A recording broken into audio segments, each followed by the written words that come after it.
মিষ্টির স্বাদ আমাদের জিভের রাজা, কিন্তু প্রশ্ন হচ্ছে আমরা কি ভরসা করব পরিশোধিত সাদা চিনির উপর, নাকি ফিরব আমাদের ঐতিহ্যবাহী খেজুর বা আখের গুড়ের কাছে? চিনি বা গুড় দুটোই মিষ্টি দেয়, কিন্তু শরীরে তাদের প্রভাব একেবারেই আলাদা। আসুন 5টি তুলনামূলক তথ্যের মাধ্যমে জেনে নিই কোনটা আমাদের দৈনন্দিন জীবনে সত্যি জায়গা পাওয়ার যোগ্য। 1. প্রসেসিং ও বিশুদ্ধতা।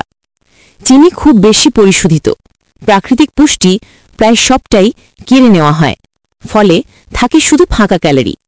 গুড় কম প্রসেস করা হয়, তাই এতে থাকে লোহা, ক্যালসিয়াম, পটাশিয়াম, অ্যান্টিঅক্সিডেন্টের মতো প্রাকৃতিক খনিজ। 2.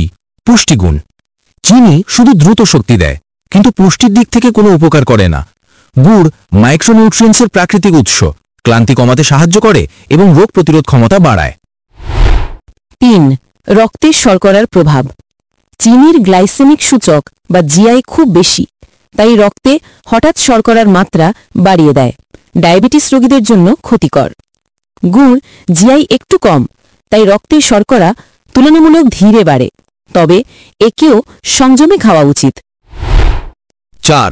হজম ও শরীর পরিষ্কারের উপকারিতা। চিনি হজমে কোনো সাহায্য করে না, বরং অতিরিক্ত খেলে কোষ্ঠকাঠিন্য বা ফাঁপা ভাব হতে পারে।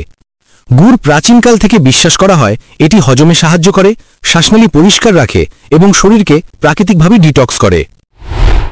5. অতিরিক্ত খাওয়ার স্বাস্থ্য ঝুঁকি।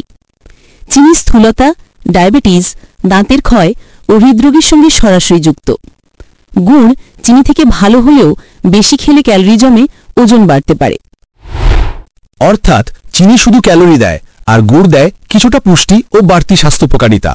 তবে মনে রাখতে হবে সংযমী আসল চাবিকাঠি। চা, মিষ্টি বা শীতের পিঠায় চিনির বদলে গুড় ব্যবহার করুন, তবে সীমা মেনে, কারণ সত্যিকারের মিষ্টি তখনই যখন তা স্বাস্থ্যের ক্ষতি করে না।